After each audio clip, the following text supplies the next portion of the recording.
Novels forever में खुशामदीद। आज का जो हमारा नावल है वो अना अलियास का नावल है जिसका नाम है मोहब्बत के रंग। और अना अलियास के ऑलरेडी हम 3 नावल्स पढ़ चुके हैं जो कि मेरे चैनल पर अपलोडेड हैं और उसको आप लोगों ने बहुत ज़्यादा पसंद भी किया है। तो अब ये चौथा नावल है और मुझे उम्मीद है कि आप लोगों को ये भी पसंद आएगा। तो चलिए जल्दी से शुरू करते हैं इस नावल को। क्या मुसीबत है, ये बारिश भी इसी वक्त होनी थी। और वैसे तो लाहौर की बारिश कितनी जल्दी ख़त्म होती है, लेकिन लगता है आज बादल ने सारे कतरे ख़त्म करके ही घर जाना है। अदीना की झुंझलाहट भरी आवाज़ आई। रोहा और अदीना अपनी एक फ्रेंड की शादी से वापसी पर रिक्शे पर बैठी घर जा रही थी कि रिक्शा आधे रास्ते में ही किसी खराबी के बायस बंद हो गया। ऊपर से ऐसी तूफ़ानी बारिश शुरू हुई कि अल-अमा अब रात के फैलते साए देखकर दोनों की परेशानी अरूज पर थी। और अगर बारिश होनी ही थी तो क्या ये ज़रूरी था कि हमारा ही रिक्शा ख़राब होता। सब आपकी वजह से हुआ है। कितना मना किया था अम्मी ने कि मत जाओ, आपके बिना तो जैसे उसकी शादी नहीं होनी थी ना। रोहा को रह रहकर अपने कल होने वाले पेपर की टेंशन सता रही थी जिसकी तैयारी उसने अभी करनी थी। अब तुम शुरू हो जाओ भाई साहब, क्या आज की सदी में ये रिक्शा ठीक हो जाएगा। रोहा को झाड़ पिलाकर बाकी का गुस्सा उसने रिक्शे वाले पे उतारा। बाजी आप अपना कोई और इंतज़ाम कर लो, मेरा रिक्शा किसी मैकेनिक को दिखाए बगैर ठीक नहीं होगा। खाली रिक्शे को तो मैं घसीट लूँगा, आपको इस तूफान में कहाँ लिए फिरूँगा। रिक्शे वाले की बात ने उसका दिमाग घुमा दिया। इस मौसम में हम कोई और इंतज़ाम कहाँ से करेंगे। इन अदीना से अंधे तो मैं क्या करूँ बाजी, रिक्शे वाले ने बेचारगी से कहा। रोहा अदीना को खा जाने वाली नज़रों से देख रही थी। अदीना जानती थी, इसीलिए उसने रोहा की जानिब देखने से गुरेज किया।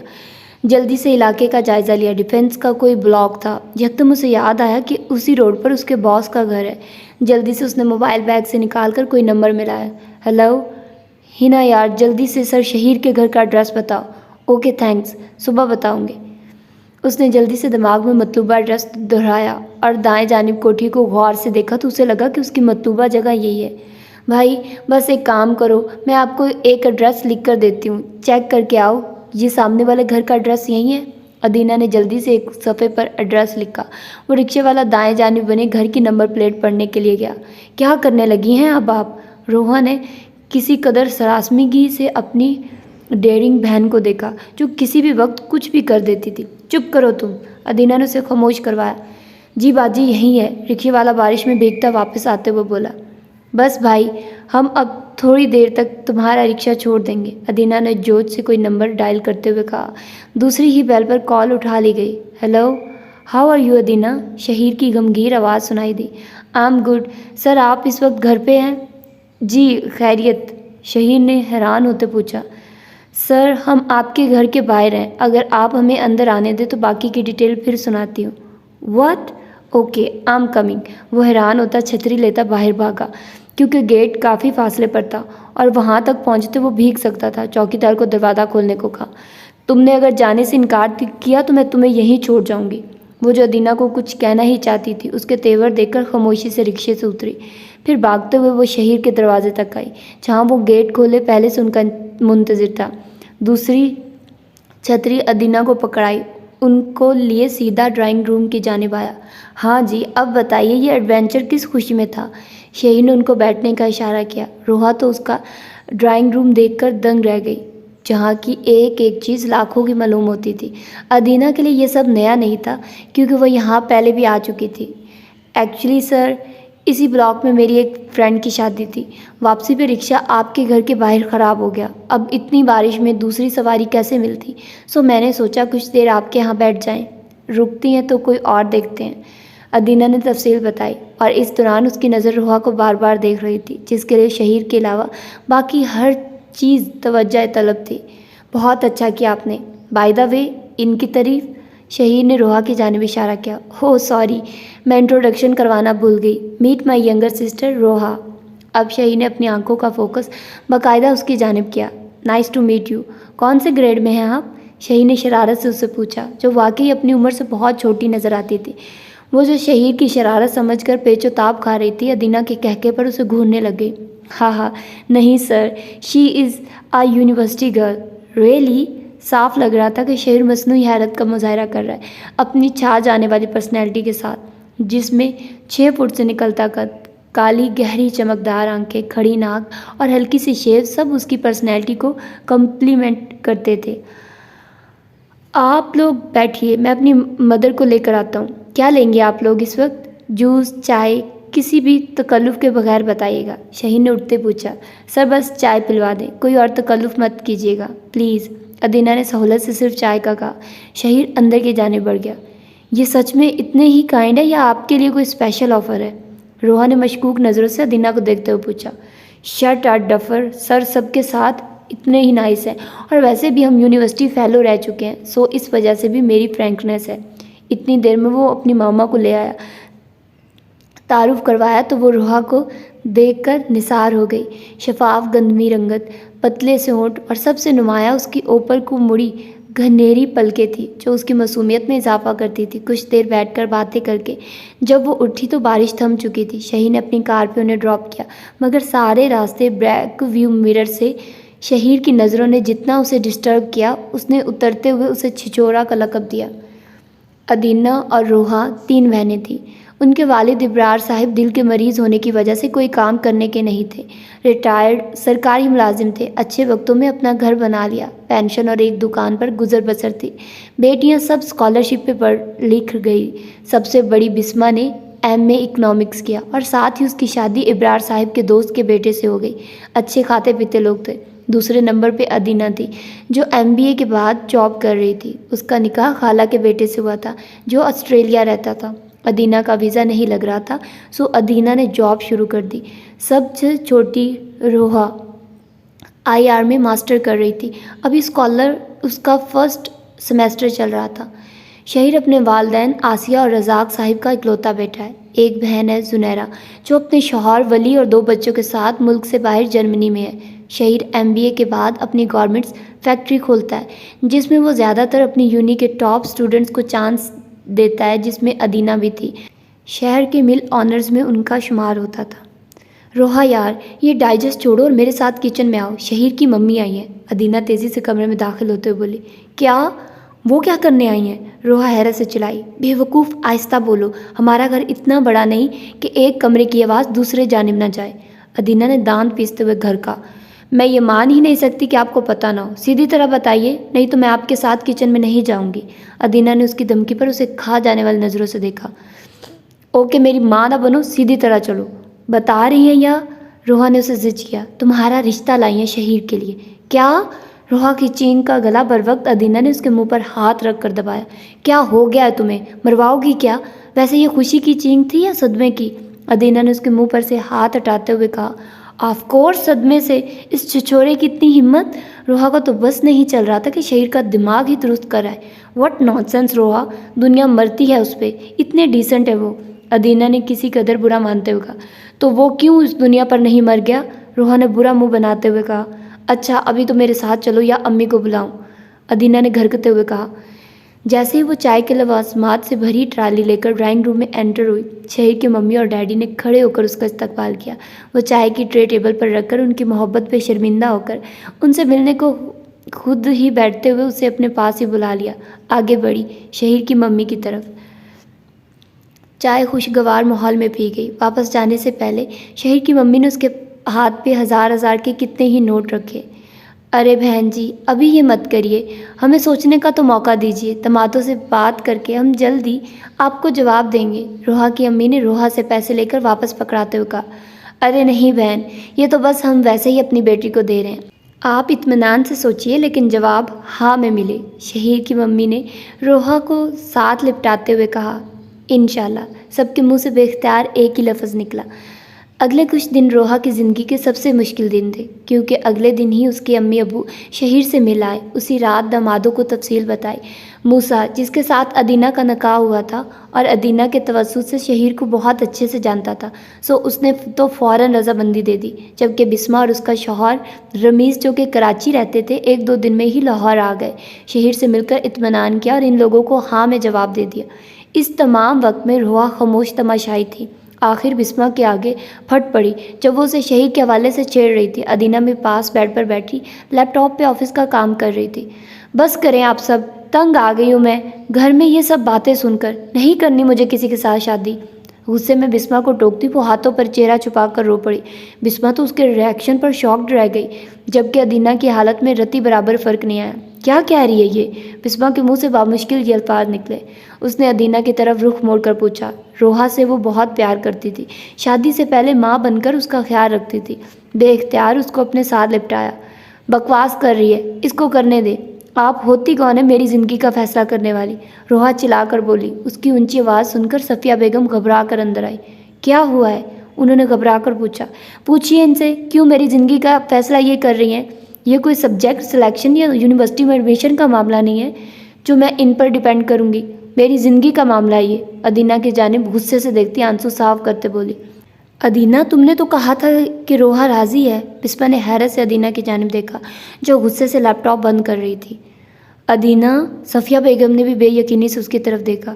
क्या अदीना, ये कोई भी बेतुका फैसला करेगी तो क्या हम मान लेंगे? हाँ, इसने इनकार किया था और जिस बात पर किया था वो बात बताऊं तो आप एक लगाएंगी इसको। अदीना ने माँ को देखते हुए कहा। उसने बिस्मा को बारिश वाले दिन की बात मनोअन सुनाई और ये भी कि वापसी पर रोहा को बार बार देखने की वजह से रोहा ने उसका नाम छिछोरा रखा। रोहा को उम्मीद नहीं थी कि वो माँ के सामने ये सब कह देगी। वो दोनों मुस्कुराने लगी। उसको ये बात समझ नहीं आ रही कि अगर वो गलत बंदा होता तो रिश्ता क्यों भेजता। इतनी चाहत से इस डफर का जिक्र करते हुए उसने आंटी को घर भेजने की परमिशन ली थी। इतना अच्छा लड़का है, किस बात पे हम उसे रिजेक्ट करें? अदीना ने अच्छी खासी उसे झाड़ पिलाई। बस मुझे नहीं करनी शादी वादी। देख रोहा, तूने मुझे कभी नहीं सताया। अब फजूल की बातें ना कर। मैं तेरी बेमकसद बातों में इतना अच्छा रिश्ता नहीं गिनवा सकती। बिस्मा, तुम ही समझाओ इसे। सफ़िया बेगम उसके अज़र को खातिर में लाए बगैर बाहर चली गई। मसला क्या है तुम्हारे साथ? इतना अच्छा लड़का है, सब कुछ है उसके पास, तुम्हें चाहत से अपना रहा है। बिस्मा ने उसके गोद में रखे हाथों में हाथ रखते हुए कहा। मैं इस सब के लिए तैयार नहीं हूँ। वैसे भी first impression is the last impression. बिल्कुल गलत रोआ। इस रिलेशन में आप साथ रहते हुए भी एक दूसरे को समझ ही नहीं पाते। फर्स्ट इम्प्रेशन का रीज़न तो बिल्कुल भी वैलिड नहीं है। बिस्मा ने उसे रसानियत से समझाते हुए कहा। ओए होए, फर्स्ट इम्प्रेशन एक दो मुलाकातें करवा दूँ? अदीना ने शरारत से कहा। जी नहीं, आप तो रहने ही दें। रोहा ने गुस्से से उसे देखा। देखो मेरी जान, अम्मी अब्बू हम सब इस रिश्ते पर बहुत खुश हैं। क्या हम सब का लाइफ एक्सपीरियंस तुम्हारे लिए कोई मायने नहीं रखता? मैंने ये तो नहीं कहा। रोहा ने जल्दी से कहा। तो फिर हम पर भरोसा रखो, इंशाल्लाह वो बहुत अच्छा साबित होगा तुम्हारे लिए। बिस्मा ने उसे खुद से लगाते तसल्ली दी। अगर तुम्हें लव एट फर्स्ट साइड पर यकीन नहीं आ रहा तो मैं शहीर को कह देती हूँ तुम्हें तफसीली कॉल करे और अपने दिल का हाल सुनाए। अदीना अब भी शरारत से बाज नहीं आई। खबरदार जो आपने उन्हें मेरा नंबर दिया। ओहो, बस करो, मत तंग करो। बिस्मा ने मुस्कुराहट दबाते हुए उसे घर का। क्या सच में अपिया ये रिश्ता मेरा हार्ट फेल करवाएगा? रोहा रोने वाली हो गई निकाह की खबर सुनकर। रिश्ता तय होते ही महीने बाद मंगनी की डेट फिक्स हो गई और अब मंगनी से एक हफ्ता पहले शहीर के घर वालों की तरफ से निकाह की डिमांड आ गई। आहा, ऐसे नहीं कहते। देखो जानी, उनकी रीज़न भी जेन्युइन है। अब उसकी बहन कम अज़ कम 3 साल तक दोबारा पाकिस्तान नहीं आ सकती, तो निकाह का इवेंट ही तो सबसे ज़्यादा इम्पॉर्टेंट होता है। अगर वो इस मंगनी को निकाह में बदल देते हैं तो हमें ऐतराज़ नहीं करना चाहिए। बिस्मा जो उसकी मंगनी के लिए आई थी उसे समझाते हुए बोली। हाँ, अभी वो निकाह का कह रहे हैं, फिर उसी दिन रुखसती का भी कह देंगे। आप सब तो वैसे भी मुझे निकालने का तैयार बैठे हैं। अपने दिल की भड़ास निकालते आकर वो घुटनों में सर दिए रो पड़ी। वो सब बाज़ार से आकर अभी लाउंज में बैठी ही थी कि शहीर के घर से निकाह करने का फ़ोन आ गया। अगर तुम्हारी यही ख्वाहिश है तो मैं शहीर को कहती हूँ कि रुखसती भी करवा लो। अदीना के शरारती अंदाज पर रोहा को गोया मिर्चें लग गई। इनको चुप करवा लें आप, बिस्मा को कहते उसने अदीना की जानिब इशारा किया। कुछ नहीं होता यार, चीयर अप।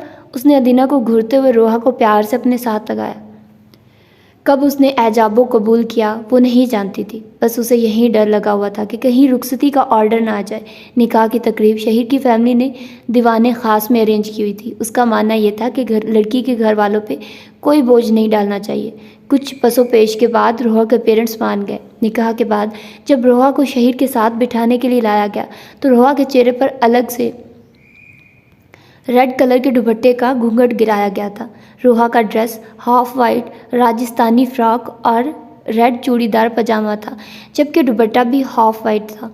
शर्ट और दुपट्टे पर रेड काम हुआ था। शहीर हाफ वाइट बास्केट पहने हुए बेहद डैशिंग लग रहा था। जैसे जैसे रोहा बहनों का हाथ वाइट शलवार कमीज़ पर हाफ वाइट थामे आगे बढ़ रही थी, शहीर के दिल की धड़कन भी बढ़ा रही थी। और बैकग्राउंड पे मोमना मुस्तहसन और दानियाल जफ़र की आवाज़, मैं यहाँ हूँ मुंतज़िर, तुम वहाँ हो बेखबर, और हल्के हल्के से मन चाहे मांगा जिसको वो मिल जाए, नए 100 साल को ये रात थम जा और एक हो जाएं हम तुम। शहीर अपनी जगह से खड़ा हो चुका था। जो ही वो स्टेज के करीब आई, शहीर ने आगे बढ़कर माहौल को मेस्मराइज कर रही थी। उसका हाथ थामा और उसे स्टेज के ऊपर आने में मदद दी। जीजा जी, घूंघट उठाइए। शहीर अदीना की आवाज़ पर उसके सामने स्टेज पर तरतीब से चारों जानिब लगे मुस्कुराता हुआ खड़ा हुआ, और जैसे ही घूंघट उल्टा, सब की तालियों के बीच साथ ही वेडिंग फाउंटेन्स चल पड़े। रूहा को देखकर शहीर बस इतना ही कह पाया, स्टिंग ब्यूटी। दोनों साथ साथ बैठे बेहद खूबसूरत लग रहे थे। माशाल्लाह, मेरी भाभी तो बहुत ही प्यारी है। अब समझ आया ये ग्लेशियर पिघल कैसे गया। सुनहरा ने स्टेज पे आते हुए रोहा और शहीर दोनों को मुखातिब करते हुए कहा। बढ़कर रोहा की पेशानी चूम ली। शहीर ने मोहब्बत पाश नज़रों से रोहा को देखा, फिर हाथ बढ़ाकर उसकी बिंदिया ठीक की जो रोहा के प्यार करने से अपनी जगह से हट गई थी। शहीर के हाथों के लम्स से रोहा अंदर तक काम गए। सब ने हूटिंग की, जीजा जी जितने आप फास्ट जा रहे हैं हमें डर है कहीं आज रुखसती भी ना करवा लें। अदीना ने रोहा के दिल का सवाल किया।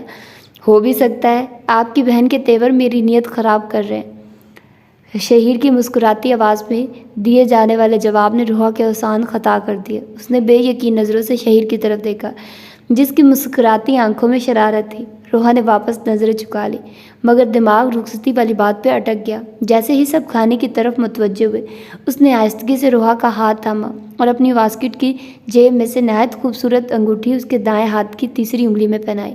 रोहा तो जी जान से कांप गई। डोंट यू वरी रोहा, वो सिर्फ एक मजाक था, मैं ऐसा कुछ नहीं करने वाला। शहीर ने उसकी खूबसूरत झुकी नज़रों को देखते हुए कहा। वो उसकी आंखों में मौजूद खौफ देख चुका था। रोहा ने बेख्तियार उसके जानिब देखा। ट्रस्ट मी, शहीर ने उसका हाथ दबाकर यकीन दिलाया। थैंक्स, रोहा ने बामुश्किल कहा। फंक्शन ख़त्म हुआ तो शहीर ने रोहा को उसके घर छोड़ने का कहा। इनमें रिश्ता भी ऐसा मजबूत था कि किसी को एतराज़ ना हुआ। सब ने उनके गाड़ी में बैठते ही हूटिंग की। शहीर मुस्कुराता हुआ गाड़ी बढ़ा ले गया। रोहा, मुझे अदीना ने आपके फ़ोन एंड मैसेजेस पर कांटेक्ट ना करने के कंसर्न्स का बताया। I like your approach. Shaheer ने गुफ्तगू का आगाज़ किया, लेकिन दूसरी जानिब खामोशी थी। आपको हॉकी पसंद है या क्रिकेट? जी, शहीर के इतने गैर मुतवक्का सवाल पर उसने हैरान होकर कहा। शुक्र आप कुछ बोली तो सही। वैसे अगर मैं यहाँ से आपको लेकर गायब हो जाऊँ तो? शहीर की बात पर तो रोहा का सांस खुश्क हो गया। उसने खौफ से फटी आंखों से शहीर को देखा। किडिंग यार, सीरियसली रोहा। रोहा की आंखों में आंसू सिमटते देखकर शहीर के हाथों के तोते उड़ गए। रोहा चेहरा हाथों में लिए सिसक पड़ी। शहीर ने सड़क की साइड पर गाड़ी रोकी। Roha, honey please, sorry, just kidding dare. आपकी स्टडीज़ कंप्लीट होने तक ऐसा कुछ नहीं होगा। Really sorry, I don't mean to hurt you. Shaheer ने उसके चेहरे से हाथ हटाते हुए कहा। उसके आंसू साफ किए और फिर बेख्तियार उसके माथे पर बोसा दिया। बड़ी मुश्किल से उसने अपने जज्बात पे कंट्रोल किया और सीधा होते हुए उसके हाथ छोड़ दिए। शहीर की इस हरकत पर पहली मर्तबा रोहा का दिल उसकी जानिब खिंचा। Extremely sorry. शहीर ने कार स्टार्ट की। इट्स ओके, रोहा ने अपना सांस बहाल करते हुए कहा। शहीर ने बामुश्किल उस पर से नज़रें हटाते हुए स्टेरियो ऑन किया, जिस पर मोथ्स बाय रेसिंग ग्लेशियर्स चल रहा था, और उसकी हर लाइन शहीर की हालत की तर्जुमानी कर रही थी। बाकी रास्ता खामोशी से गुजरा। घर के बाहर गाड़ी रोकते हुए शहीर ने आस्था से उसका हाथ थाम कर कहा, आई विल मिस यू। रोहा का हाथ उसके हाथ में काम किया। शहीर उसका हाथ छोड़कर गाड़ी से उतरा, जहाँ बिस्मा और उसका हस्बैंड पहले से ही उनके मुंतज़िर थे। शहीर सबसे मिलकर और रोहा का रूप आंखों में बसाकर वापस चला गया। आखिर तुम्हें ऐसा कौन सा ड्रेस चाहिए? 1 घंटे से हम फिर रहे हैं, लेकिन तुम्हें कुछ पसंद ही नहीं आ रहा। अब ये लास्ट शॉप है, यहाँ कुछ पसंद नहीं आया तो हम वापस चलेंगे। रोहा की यूनिवर्सिटी में कोई फंक्शन था जिसके लिए उसे ड्रेस चाहिए था। अदीना जैसे ही ऑफिस से आई, वो उसे लेकर इधर आ गई थी। अस्सलाम वालेकुम बेटा, व्हाट अ प्लेजेंट सरप्राइज़। अभी वो एक सूट निकाल कर देख ही रही थी कि उन्हें अपने बिल्कुल पीछे शहीर की मम्मी की आवाज़ सुनाई दी। अस्सलाम वालेकुम आंटी, कैसी हैं आप? दोनों बारी बारी उनसे मिली। शहीर भी साथ था, ब्लैक जीन्स और sky blue polo T shirt पहने वो पूरे माहौल पर छाया हुआ था। चेहरे पर वही नर्म सा तासुर जो उसकी शख्सियत का खासा था, हल्की सी शेप और रोहा को देखती चमकती आंखें। रोहा ने एक बेख्तियार नज़र के बाद दोबारा देखने से गुरेज किया। और भाई किसकी शॉपिंग हो रही है? शहीर की मम्मी ने खुशगवार लहजे में पूछा। आंटी, कल इसकी यूनि में कोई फंक्शन है, बस इसी के लिए ड्रेस लेने आए हैं। अदीना ने रोहा की तरफ इशारा करते कहा। अच्छा, ग्रेट। भाई शहीर की चॉइस बहुत क्लासिक होती है। जाओ शहीर, इसको ले जाओ, अच्छा सा ड्रेस दिलाना। मैं तो खुद अपने हर फंक्शन की शॉपिंग इसी के साथ करती हूँ। मैं और अदीना तब तक अपने लिए देखते हैं। चलो बेटा। वो दोनों हैरान रोहा को उसी कैफियत में छोड़ गए। चलिए मिसिस। शहीर गुमसुम खड़ी रोहा को देखकर मुस्कुराहट दबाता उससे बोला। अभी तो रोहा को देखकर उसने उसके साथ शॉपिंग करने की ख्वाहिश की थी कि मम्मी ने उसका इंतज़ाम भी कर दिया। Thanks mummy. दिल में माँ का शुक्रिया अदा करता रोहा को लिए आगे बढ़ा। आई थिंक ये आपको सूट करेगा। एक बहुत खूबसूरत पीच और पिंक के कंट्रास्ट में शहीर ने उसके लिए सूट लिया। वो इतने महंगे ब्रांड का कभी सोच भी नहीं सकती थी। ये तो बहुत एक्सपेंसिव होगा, रोहा ने हिचकिचाते हुए कहा। Don't matter dear. शहीर ने नरमी से मुस्कुराते हुए उसका हाथ थामा और काउंटर की जाने बढ़ गया। उसे लिए वो मैकडॉनल्ड आया। क्या लेंगी आप? मुझे भूख नहीं है। रोहा के लिए उसके साथ बैठना बहुत मुश्किल काम लग रहा था। वो नज़रें जिन्होंने पहली मर्तबा उलझन में मुब्तला किया था, आज उसके दिल को अलग ही लय में धड़का रही थी। ये यकीनन इस रिश्ते का असर था जो उनके मबैन बन गया था। आपको भूख नहीं, लेकिन मुझे शदीद भूख लगी है। क्या आप अच्छी बीवी की तरह मेरा साथ नहीं देंगी? शहीर का आंच देता लहजा उसके गाल दहका गया। बेचारगी से उसकी जानिब देखकर नज़र झुका ली। ओके, आइसक्रीम चलेगी? रोहा ने मजबूर होकर आहिस्ता से सर इस बात में हिलाया। वो ऑर्डर करने चला गया। जहाँ तक मेरी इन्फॉर्मेशन है तो आप IR स्टूडेंट हैं, साइंटिस्ट नहीं। शहीर ने बड़ी संजीदगी से रोहा से पूछा। रोहा ने उसकी बात का मकसद ना समझते हुए सर हिलाया। फिर आप आइसक्रीम का कौन सा फार्मूला ईजाद करने का सोच रही हैं? शहीर ने संजीदगी से रोहा को कहा, जो आइसक्रीम का कप सामने रख के शहीर की बार बार खुद पर पड़ने वाली नज़रों से नर्वस हो रही थी। आप मेरी तरफ देखना बंद करेंगे तो मैं खाऊंगी। आप मुझे नर्वस कर रहे हैं, रोहा ने किस कदर खफगी और बेचारगी से कहा। शहीर अपनी बेसाख्ता मुस्कुराहट रोक नहीं पाया। ओके, मैं आंखें बंद करता हूँ, इस शर्त पे कि आप मुझे भी खिलाएंगी। रोहा का दिल बेहद ज़ोर से धड़का। चलिए फिर आप अपना कप पकड़िए, मम्मी की मिस्ड कॉल आई है, उनके पास चलते हैं। शहीर को उसकी हालत पर तरस आ गया, सो उसने उसे मज़ीद तंग करने का इरादा बदलते हुए उसे चलने का कहा तो उसकी सांस बहाल हुई। मुबारक हो भई, तुम्हारी सास तुम्हें इस्लामाबाद लेकर जाना चाहती हैं। आप तो हमेशा बुरी खबर लेकर ही आती हैं, रोहा ने मुंह बनाते हुए कहा। अभी वो बात कर रही थी कि सफ़िया बेगम उनके कमरे में आई। रोहा बेटा, तुम्हारी सास तुम्हें अपने साथ एक शादी में इस्लामाबाद ले जाना चाहती हैं। अम्मी, अभी मैं रुखसत तो नहीं हुई ना? रोहा ने झुंझलाकर वहाँ को कहा। बेटा, मगर तुम उस घर की बहू तो हो ना, और फिर निकाह हुआ है, मैं इनकार कर ही नहीं सकती। देखो बेटा, उन्होंने मुझसे बहुत मान से कहा है। अम्मी, रोहा ने बेचारगी से कहा। ओके चलो फिर तैयारी पकड़ो और शाम में तुम्हें ले जाएंगी। रोहा ने बेदिली से पैकिंग की। वो तो सोच सोच कर अधमुई हो जा रही थी कि इतने दिन शहीर की जज्बे लुटाती आंखों का सामना कैसे करेगी। शाम में आसिया बेगम उसे खुद लेने आई और साथ में रोहा की हिफाजत करने की। Good evening everyone. वो जो थका हारा ऑफिस से रात गए घर दाखिल हुआ था, मम्मी और पापा के साथ एक तीसरे वजूद को डाइनिंग टेबल पर सबके साथ खाना खाते देखकर हैरान हुआ, क्योंकि उसकी बैग शहीर की जानिब थी। बेटा, हम तो अब गुड नाइट कहने वाले थे, तुम्हारी अभी तक इवनिंग चल रही है। पापा ने लतीफ़ से तंज करते हुए रोहा के बराबर बैठने का कहा, जो अभी तक रोहा की आम से बेखबर था। आगे बढ़ते ही जूँ ही शहीर करीब आया, रोहा को देखते वहीं शॉक्ड रह गया, और रोहा उसकी तो धड़कन शहीर के करीब आते ही तेज़ हो गई थी। जैसे ही उसकी नज़र रोहा पर पड़ी, उसने हैरत से आसिया बेगम को देखा। उन्होंने मुस्कुराते हुए कहा, सरप्राइज़ फॉर यू। शुएब भाई ने मुर्तज़ा की शादी का इन्विटेशन देते हुए ताकीद की थी कि रोहा को लाजमी लेकर आएँ, सो मैं आज शाम में ही उसे ले आई थी। Very pleasant surprise.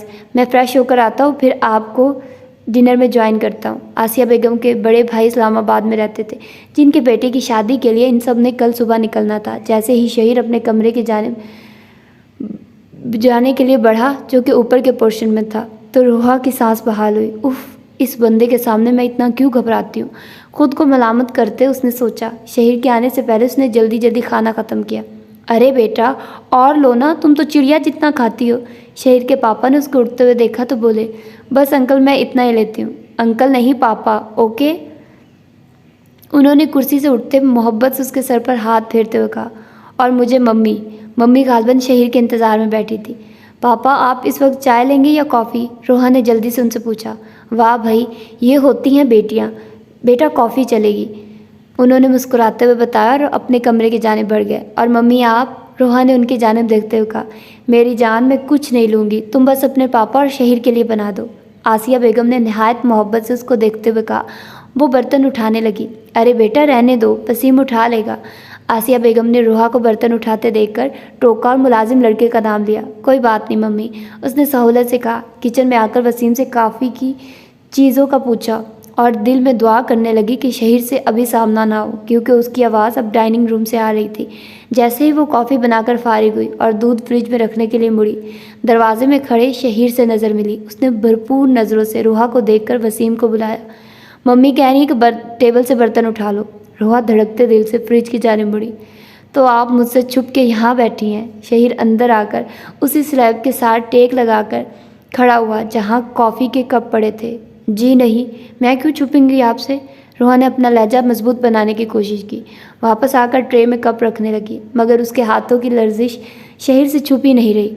मैं इस कॉफ़ी को किसी सूरत मिस नहीं करना चाहता, लेकिन आपके हाथों की शिवरिंग देख के लग रहा है मेरी ये ख्वाहिश पूरी नहीं होगी। सो बेहतर है कि ये ट्रे मैं पकड़ लूँ, और मम्मी ने ऑर्डर दिया है कि आपको ऊपर का पोर्शन दिखाऊं। सो चलिए। शहीर ने उसके हाथ से ट्रे लेते हुए कहा। आप इधर रुकिए, मैं पापा को कॉफ़ी दे आऊँ। शहीर ने रोहा को सीढ़ियों के पास रुकने का कहा और ख़ुद पापा को कॉफ़ी देने चल पड़ा। आते साथ ही उसने रोहा को हाथ से आगे बढ़ने का कहा। ऊपर के सब रूम्स दिखाकर आखिर में वो अपने कमरे की जानिब आया। और ये है हमारा रूम। वो जो अब तक उसके साथ चलते हुए अपना एतमाद बहाल कर चुकी थी। शहीर के आँच देते लहजे में कहे अल्फाज उसका एतमाद बिखेरने लगे। नहायत डिसेंट सेटिंग, रॉयल ब्लू और डल गोल्ड की कलर स्कीमिंग का तमाम फर्नीचर था। रूम में एंटर होते ही जहाज़ी साइज बेड था। बेड के दाएं जानिब की पूरी वॉल ग्लास की थी, जिस पर पर्दे पड़े हुए थे। बेड के आगे खूबसूरत सा काउच था। बेड के सामने दीवार पर LCD नस्ब थी। बेड के बाएं जानिब ड्रेसिंग रूम और उससे आगे वॉशरूम था। ग्लास वॉल के साथ एक दरवाज़ा टेरेस की जानिब खुलता था। बेड के सामने वाली दीवार के साथ एक राइटिंग टेबल और चेयर, साथ में लैपटॉप और स्टेरियो था।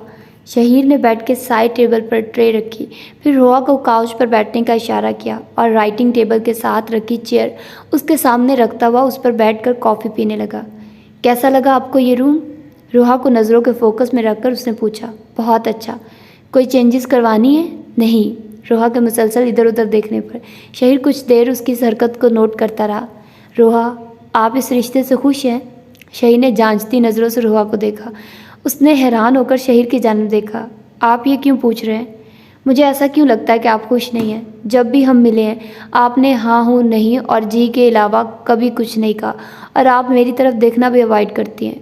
Is there something wrong in our relationship? ऐसी बात नहीं है। एक्चुअली मैंने अब्बू के अलावा कभी किसी लड़के से बात नहीं की, और शुरू से मैं इतनी कॉन्फिडेंट नहीं हूँ जितनी अदीना आपा या बिस्मा आपी हैं। और वैसे भी आप पता नहीं कैसे देखते हैं मुझे कि मैं कंफ्यूज हो जाती हूँ। मुझसे आपकी तरफ नहीं देखा जाता। रोहा ने सादगी से उसे सब बताया, जो भी वो उसके बारे में फ़ील करती थी। शहीर के संजीदा लहजे पर उसे कुछ गलत होने का एहसास हुआ। उसकी सादगी पर शहीर अपनी बेसाख्ता मुस्कुराहट रोक नहीं पाया। प्लीज़ आप अदीना अपिया को ये सब मत बताइएगा। वो पहले ही कहती है मुझे किसी बात की अकल नहीं। और शहीर, तुम्हारी नर्वसनेस से कहीं ये ना समझे कि तुम इस रिश्ते से खुश नहीं, लेकिन सीरियसली ऐसा नहीं। पता नहीं मुझे आपके सामने क्या हो जाता है। Please sorry. जिस बात का डर अदीना को था वही बात हो गई। इट्स ओके डियर, मैं किसी को कुछ नहीं बताता। एक काम करते हैं, कुछ अरसे के लिए भूल जाते हैं कि हम हस्बैंड वाइफ हैं, फ्रेंड्स बन जाते हैं। फ्रेंड्स तो है ना आपकी? रोहा ने इस बात में सर हिलाया।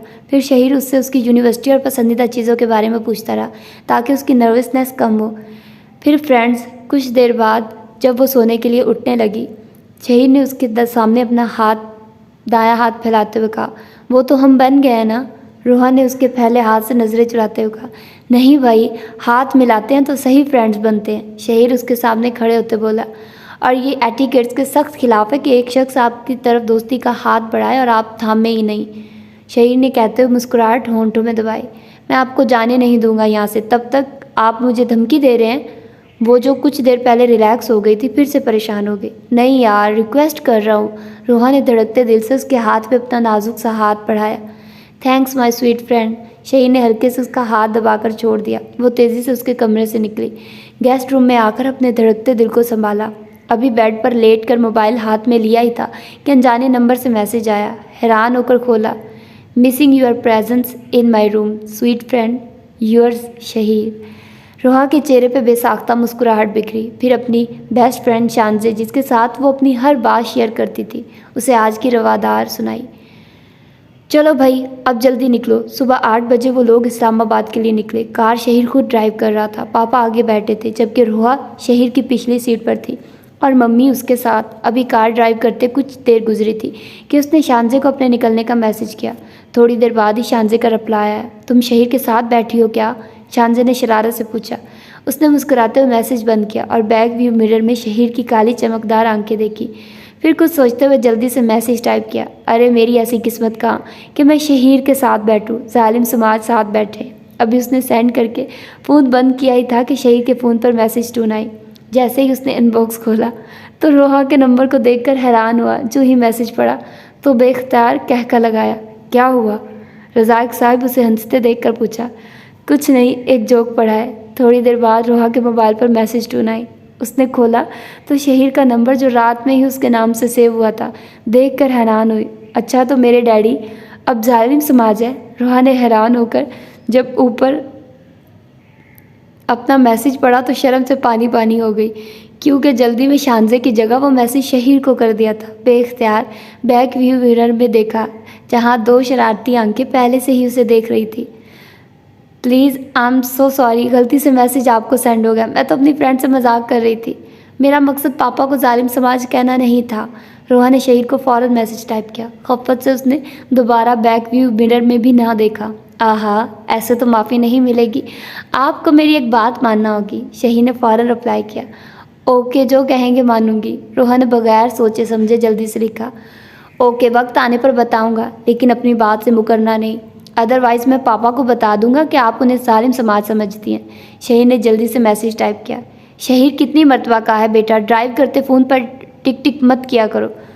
आसिया बेगम ने शहीर को मुसलसल मैसेजेस करते देखकर टोका। शहीर और रोहा ने बेख्तियार बैक व्यू मिरर में एक दूसरे को देखा। एक के चेहरे पर परेशानी और दूसरे के चेहरे पर मुस्कुराहट। मम्मी कुछ ऑफिशियल इंस्ट्रक्शंस दे रहा था। आपको तो पता है, सर पर ना हो तो लोग कुछ भी हेर फेर कर देते हैं। सॉरी। उसने फ़ौरन मोबाइल साइड पर रखा। उसका जवाब सुनकर रोहा की जान में जान आई। इस्लामाबाद पहुंचकर आसिया बेगम के भाई के घर गाड़ी रुकते जैसे ही रज़ाक साहब और आसिया बेगम उतरे, रोहा ने उतरने से पहले शहीर के कंधे पर हौले से हाथ रखकर थैंक्स कहा और नीचे उतर गई। मगर शहीर को ऐसे लगा वो अपना लम्स उसके कंधे पर छोड़ गई है। सब ने रोहा को हाथों हाथ लिया। शहीर के सब कज़न्स इकट्ठे थे। रोहा तो पहली मर्तबा इन सब से मिल रही थी, मगर सब उसे इतना प्यार दे रहे थे कि उसे लगा ही नहीं कि वो उनसे पहली मर्तबा मिल रही है। सबके साथ तमाम फंक्शंस एंजॉय करते उसे दिन गुजरने का पता नहीं चला और इस तमाम अरसे में शहीर की मोहब्बत ने रोहा को अपने असार में ले लिया। शहीर की फ्रेंड्स वाली पॉलिसी की वजह से इतना हुआ कि वो जो शहीर से बहुत घबराती थी, अब उसकी मौजूदगी से कुतराती नहीं थी। वलीमे का फंक्शन जैसे ही ख़त्म हुआ, शहीर के सब कज़न्स ने मनाल जाने पर प्रोग्राम बना लिया। सब 6 से 7 गाड़ियों में निकले, क्योंकि अगले दिन सब ने अपने अपने घरों को वापस चले जाना था। अभी वो सब कुछ आगे ही निकले थे कि शहीर की गाड़ी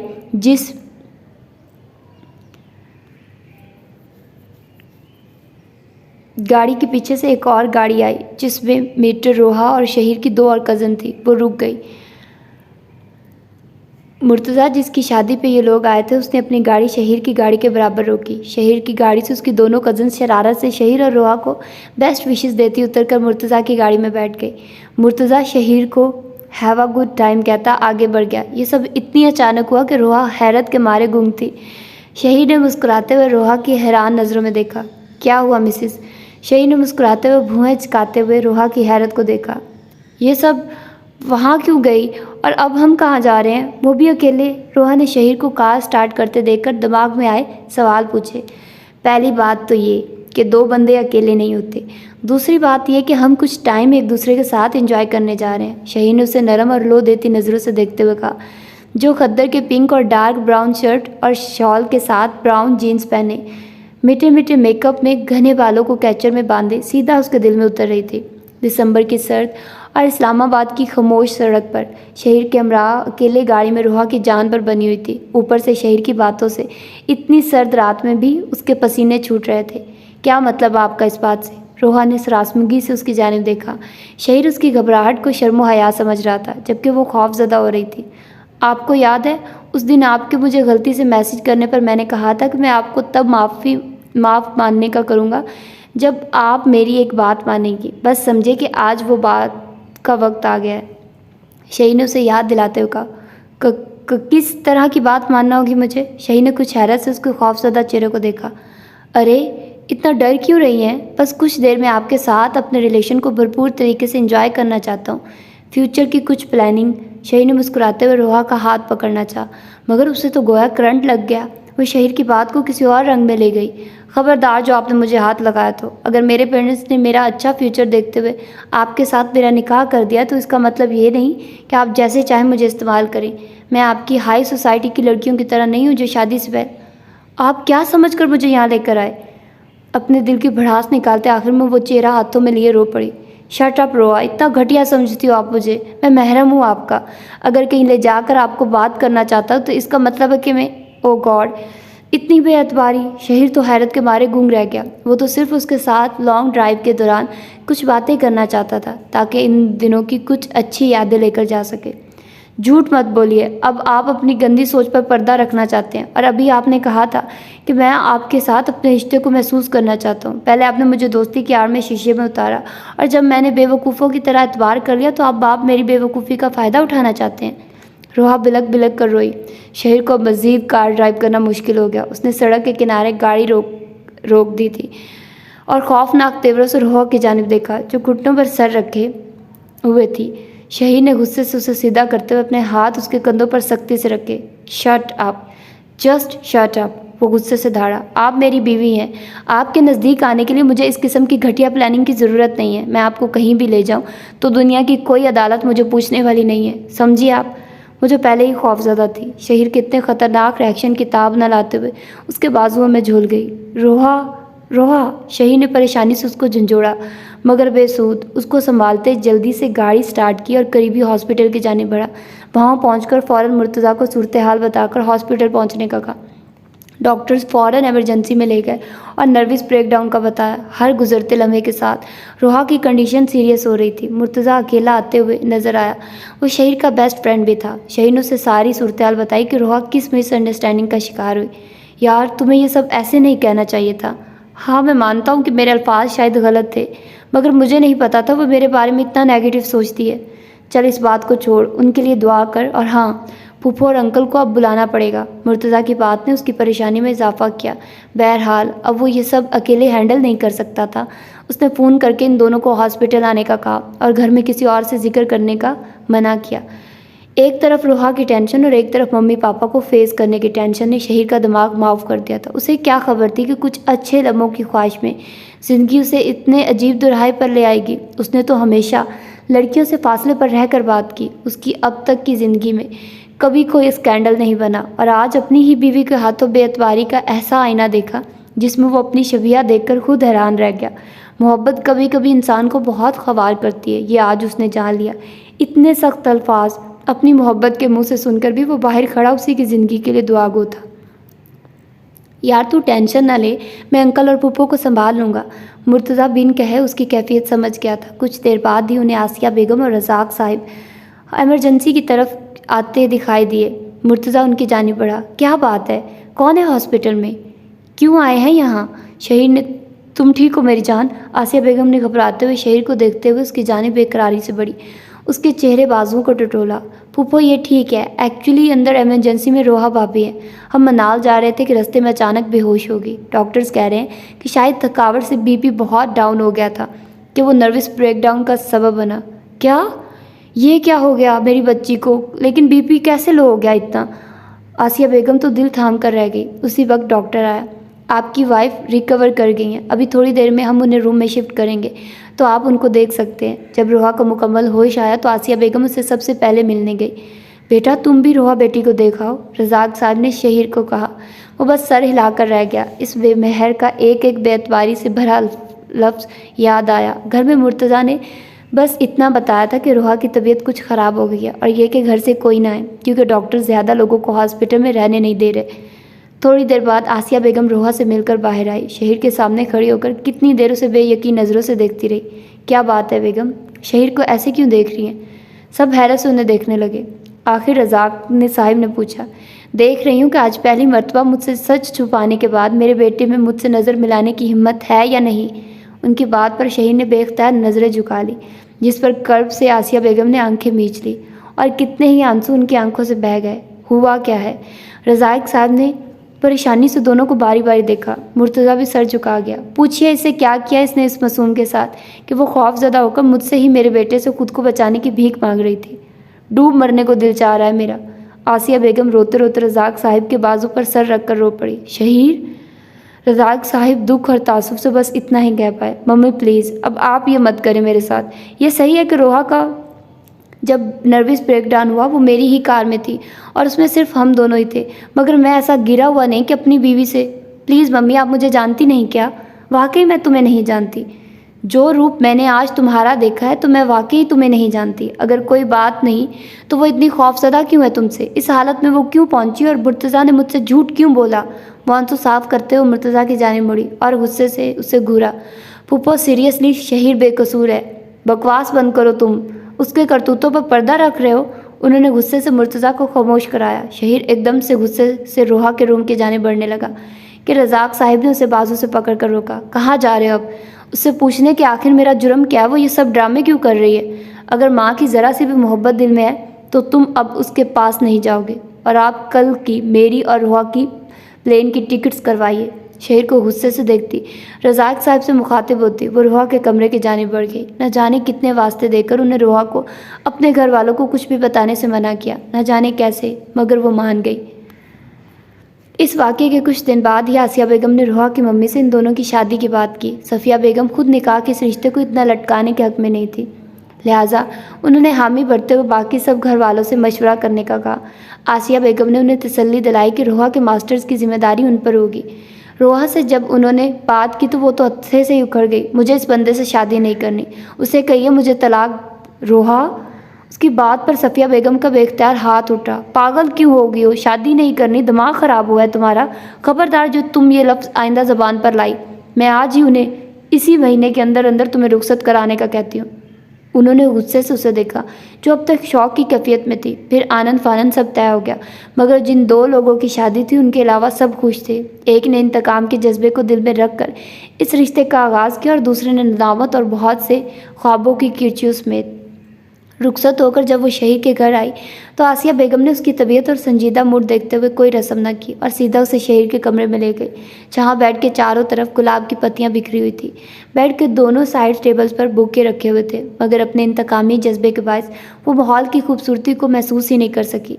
रेड एंड पीच लहंगे और शर्ट में वो गई अस्परा लग रही थी। हर आंख ने उसे सराहा था और जिसका हक था उसने नज़र उठाकर भी उसे नहीं देखा था। उसके हुस्न की नाकदरी थी ये, मगर वो इन बातों से बेबहरा दिल में शहीर की ज़िंदगी जहन्नम बनाने आई थी। देखो बेटा, तुम दोनों के बीच इस रात क्या हुआ कि तुम शहीर से खौफज़दा रहने लगी। मैं इस सब की गहराई तक नहीं जाऊंगी। मैं तुम्हें ना सिर्फ बेटी कहती हूँ बल्कि दिल से मानती हूँ। कोशिश करके उसे माफ़ कर देना और अपनी ज़िंदगी का नए सिरे से आगाज़ करना। मैं हर कदम पर तुम्हारे साथ हूँ। बेटा, कभी कभी वैसा होता नहीं जैसा हमें नज़र आता है, हम वही देखते हैं जैसा हम देखना और समझना चाहते हैं। ये रिश्ता ऐसा है कि जब तक आप इकट्ठे न रहें तो छोटी छोटी गलत फहमियाँ इस रिश्ते पर जंग लगा देती हैं। इस्तेहाक का रिश्ता जब बनता है तो मियाँ बीवी दोनों अपनी बात को ज़्यादा बेहतर तरीके से समझा सकते हैं। खैर, मैं शहीर को भेजती हूँ, अल्लाह तुम दोनों को खुश रखे। रोहा की गमगीन खामोशी से उनका दिल कट कर रह गया। शहीर स्टडी रूम में बैठा था और स्टीरियो पर एंड्रयू बेल का इन माई वेन्स लगा हुआ था। एक एक लफ्ज़ उसकी हालत की तशरीह कर रहा था। वो चाहने के बावजूद उससे नफ़रत नहीं कर पा रहा था। शहीर, यहाँ क्या कर रहे हो? जाओ, रोहा अकेली है। मेरी मौत के इंतज़ार में होगी। अल्लाह ना करे। आसिया बेगम जो उसे ढूंढती आई थी, स्टडी में उसे परेशान और गहरी संजीदा हालत में देखकर नहायत तकलीफ से दो चार हुई। मम्मी, आपको एतबार है मुझ पर? शहीर ने बहुत आस से उन्हें देखते हुए पूछा। एक तरफ तुम बेगुनाह लगते हो तो दूसरी तरफ रोहा की सिसकियाँ। मैं भूल नहीं पाती। बहरहाल तुम्हें इस वक्त मेरा नहीं, उसका एतबार बहाल करने की ज़रूरत है। जाओ उसके पास। वो ठंडी सांस खींचता अपने कमरे की जाने बढ़ा। अंदर आते ही पहली नज़र रोहा के धुले चेहरे पर पड़ी। ड्रेस भी चेंज हो चुका था। शहीर उसको मतवज्जा करने के लिए खुनखारा, जो बेड पर बैठी किसी रिसाले का मुताला कर रही थी। अस्सलाम वालेकुम। शहीर ने बात करने का आगाज़ किया। आपको किसने कहा कि मुझ पर सलामती भेजिए? रिसाला साइड पर पटक कर वो गुस्से से बोली। मेरे मज़हब ने। शहीर ने उसे कुछ फासले पर बेड पर बैठते हुए पुरसुकून अंदाज में जवाब दिया। खैर, मैं उस रात के लिए सॉरी करना चाहता हूँ। हालांकि मेरी नीयत में कहीं कोई खोट नहीं था। मुझे इस भयानक रात के मुतालिक कोई बात नहीं करनी। और मैं आपको ये भी बता दूँ कि मैं यहाँ सिर्फ मजबूरी के तहत मौजूद हूँ। मुझे आपसे और आपकी ज़ात से कोई लेना देना नहीं। रोहा ने उसे उसकी हैसियत बावर कराई। कहने की ज़रूरत नहीं, मैं जानता हूँ, मगर अफसोस आपकी हर बेअतबारी के बावजूद खुद को आपसे मोहब्बत करने पर मजबूर पाता हूँ। मोहब्बत। रोहा गुस्से से बेड से उठी, लेकिन शहीर ने खड़े होते उसका रास्ता रोका। आज की रात जब लोग अपनी मोहब्बत की तकमील करते हैं, मैं दुआ मांगूंगा कि आपको मुझसे ऐसी मोहब्बत हो कि आप अपना अक्स भी देखना चाहें तो उसमें भी सिर्फ मैं आपको दिखाई दूँ। उसकी हैरान नज़रों में देखता मुस्कुराता हुआ वो चेंज करने चला गया। वहाँ से वापस आया तो वो बेड के किनारे अभी तक उसकी बात पर हैरान व परेशान किसी गैर मरई नुक्ते को देख रही थी। शहीर साथ वाले रूम से मैट्रेस लेकर आया, बेड के पास नीचे बिछाया, लाइट ऑफ करके नाइट बल्ब ऑन किया। रोहा भी सीधी होकर उसे नीचे लेटता देखकर सुकून का सांस लेती लेटने लगी कि शहीर की आवाज़ गूंजी। वैसे तो अब आप मुझसे गज भर के फासले पर ही हैं। शहीर की बात पर वो जो उसके अलग सोने पर पुरसुकून थी फिर से परेशान हो गई। आपकी इस फजूल बात का मकसद डराना चाह रहे मुझे? हाँ, नहीं डियर, मोहब्बत का एक रंग दिखाना चाह रहा हूँ कि इतने इस्तेहाक के बावजूद मैंने आपको अपनी लाइफ गुजारने का फ्री हैंड दिया है, मगर बेअतबारी की धुन ने आपको इस तरह अपनी लपेट में लिया है कि कोई मंजर वाजिया नहीं। खैर, गुड नाइट। कहते साथ ही शहीर मुंह दूसरी जानिब करके सो गया। ज़िंदगी एक अजीब सी डगर पे आ गई थी। शहीर उसे जल्द अपनी ज़िंदगी में शामिल करने का ख्वाहिशमंद था, मगर इस तरह नहीं जैसे अब वो उसकी ज़िंदगी में आई थी। और रोहा ने तो कभी उसकी मोहब्बत की शिद्दत को महसूस नहीं किया था, और अब तो बिल्कुल ही सवाल पैदा नहीं होता था। आसिया बेगम दोनों के रवैये देखती थी। बहुत मरतबा उन्होंने सोचा भी कि दोनों को बिठाकर बात करे, मगर फिर सब कुछ वक्त पर छोड़ दिया। कभी कभी वक्त ऐसा काम कर जाता है जो हमारी दलीलें और समझ बूझ नहीं कर सकती। जिस तरह वक्त सबसे बेहतरीन मरहम है, इसी तरह वक्त बहुत बड़ा उस्ताद है, और उनके रिश्ते में वक्त ने ये साबित भी करना था। वसीम यार, अच्छी सी चाय और एक सर दर्द की टैबलेट मेरे कमरे में दे जाना। शहीर थका हुआ ऑफिस से आया था। किचन में दाखिल होते ही उसे वो दुश्मन जात चाय बनाते हुए नजर आई, मगर उसे इग्नोर करते हुए शहीर वसीम से मुखातिब हुआ। उनकी शादी को 3 माह हो चुके थे। शहीर ने बहुत मरतबा उससे एक्सक्यूज़ किया, मगर रोहा का सर्द रवैया देखकर आखिर शहीर ने भी सर्द महरी का रवैया अपना लिया। आखिर उसकी भी इज्जत नफ्स थी। ठीक है कि वह रोहा से बहुत मोहब्बत करता था, मगर इस मोहब्बत के हाथों बार बार उससे इंसल्ट नहीं करवा सकता था। और शहीर की ये सर्द महरी और ख़ुद से बेगानगी अब रोहा के लिए हैरान कुन थी। वो जो वसीम को चाहे का कहकर किचन से बाहर जा रहा था, वसीम के पुकारने पर रुका। भाईजान, भाभी भी चाय बना रही हैं। ऐसे ही बनती है, मैं ले आता हूँ। वसीम की बात सुनकर उसका दिमाग भग से उड़ गया। तुमसे पूछा है मैंने कि कौन क्या कर रहा है और क्या नहीं? जितना कहा है उतना करो। मेरे लिए चाय तुम बनाओगे तो तुम ही बनाओगे। Is that clear? और रोहा को मुकम्मल इग्नोर करके किचन से शहीर ने उसे वार्निंग देते हुए कहा, पता नहीं क्या हो गया भाईजान को, उन्होंने पहले तो कभी ऐसे गुस्सा नहीं किया। वसीम अपने पोलाइट से भाईजान का ये रूप देखकर दंग रह गया। दंग तो वो भी रह गई थी। उसकी शादी को 3 माह हो गए थे, कभी शहीर ने उसके करीब आने की कोशिश नहीं की। वो लोद होती नज़रें जो पहले उसका तवाफ़ करती थी, अब तो जैसे उसे देखना भी भूल गई थी। मोहब्बत भरा लहजा अब उसे पुकारता भी नहीं था, जैसे वो इस घर में हो ही ना। कभी कभी रोहा को लगता है शायद उसने वाकई शहीर को जानने में गलती कर दी थी। ये उनकी शादी के 6 महीने बाद की बात थी। सब रात में डाइनिंग हॉल में बैठे रात का खाना खा रहे थे। आज समीहा का फ़ोन आया था। उसने सलवा की शादी की डेट फिक्स कर दी है, 15 दिन बाद है शादी। आसिया बेगम ने अपनी छोटी बहन के बारे में बताया, जिनकी बेटी की शादी कुछ ही दिनों बाद थी। अच्छा, ग्रेट।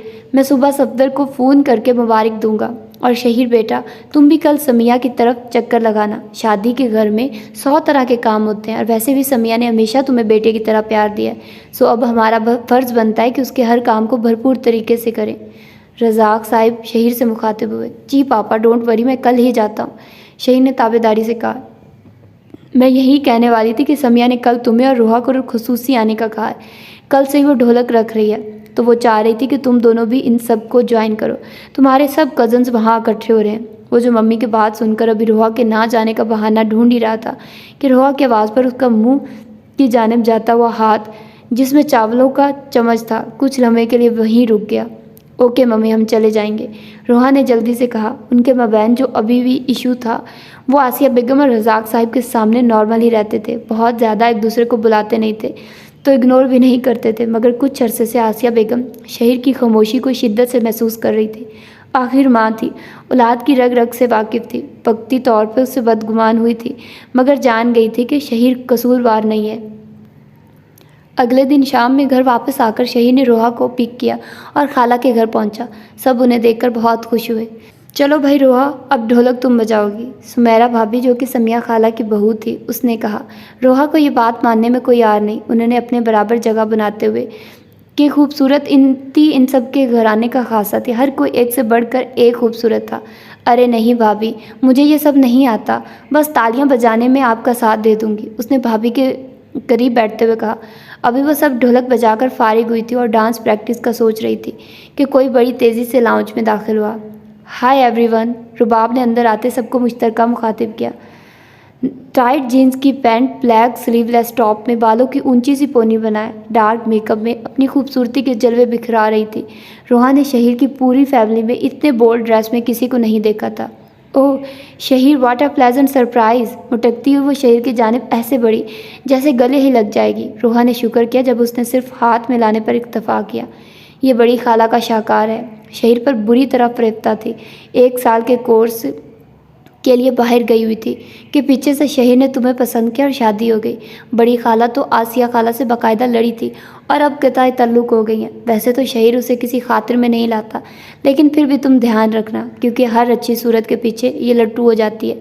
मेरी शादी से पहले सफ़ीर पर डोरे डालती थी, वहाँ बात नहीं बनी तो शहीर, फिर बाहर भी किसी फॉरनर के पीछे थी, मगर वो फ्लर्टी था। जिस तरह शहीर से मिली है, मुझे इसके तेवर ठीक नहीं लग रहे, सो तुम्हें वार्न कर रही हूँ। सुमेरा भाभी से उसकी बला की बातें सुनकर वो तो हक्का बक्का रह गई। बेसाख्ता शहीर को देखा जो इस पे फिदा हुआ लग रहा था। हो जाए इस पे फिदा, मुझे क्या, मैं कौन सी इसके इश्क में गिरफ्तार हूँ, मुझे कोई फ़र्क नहीं पड़ता, उसने नफ़रत से सोचा। मगर दिल के किसी कोने से आवाज़ आई, क्या वाकई तुम्हें कोई फ़र्क नहीं पड़ेगा। एक जामद सन्नाटा उसके अंदर फैला कि वो खुद अपनी कैफियत पर हैरान रह गई। और फिर सारा वक्त वो दोनों इकट्ठे रहे और रोहा खुद से सवाल करती रही कि वो क्यों उनके बारे में सोच रही है। उसे क्या, वो जिस किसी के पीछे जाए सारा वक्त खुद से उलझती रही, यहाँ तक कि हर चीज़ से उसका दिल अचाट हो गया। और फिर ये सिलसिला चल निकला। रोज़ वो दोनों समिया खाला की जानिब जाते और वहाँ रुबाब पहले से वहाँ मौजूद होती और फिर शहीर की खुश मिजाजी देखने लायक होती। रोहा इस तमाम वक्त में उसे खा जाने वाली नज़रों से देखती। वो खुद भी ये बात समझने से कासिर थी कि वो क्यों उससे जेलस होती है। यकदम शहीर की तवज्जो खुद से ख़त्म हो जाने पर घबरा क्यों रही है। रोज़ वो अच्छे से तैयार होती, लेकिन मजाल है कि शहीर एक से दूसरी नज़र डालता। इस सोकी चमड़ी में तो जैसे सुरखाब के पर जुड़े हैं। उसने किस कदर नफ़रत से रुबाब को देखा जो शहीर की किसी बात पर मुस्कुरा रही थी। चलो भाई, कुछ मचलना डांस की भी प्रैक्टिस करते हैं। सुमेरा भाभी ने सबको अपनी जानिब मुतवज्जा किया। शहीर चलो भाई, रोहा के साथ तुम भी उठो। सुमेरा भाभी ने बाकी सब कपल्स को उठते देखा तो शहीर को भी कहा, भाभी रोहा को तो डांस नहीं आता, मैंने आज आते हुए पूछा था तो इसने मुझे बताया था। डोंट वरी शहीर, मैं तुम्हें ज्वाइन कर लेती हूँ, आओ। शहीर के जवाब पर रुबाब ने बड़े मज़े से शहीर का हाथ थामा और बाकी सब कपल्स के पास जा खड़ी हुई। रोहा तो शहीर के झूठ पर हक्का बक्का रह गई, जबकि भाभी ने मुतासिफ नज़रों से रोहा को देखा। घर वापस आने तक वो पेचोताब खाती रही और इस वक्त तो उसके ज़ब्त की इंतहा न रही जब घर आकर रुबाब की कॉल शहीर के नंबर पर आई। उसकी आंखों से अभी तो वो मंजर ही नहीं जा रहा था जब डांस करते हुए शहीर का हाथ रुबाब की कमर के गिर था और रुबाब का हाथ शहीर के कंधे पर। बहुत मज़ा आया, सीरियसली यार आज।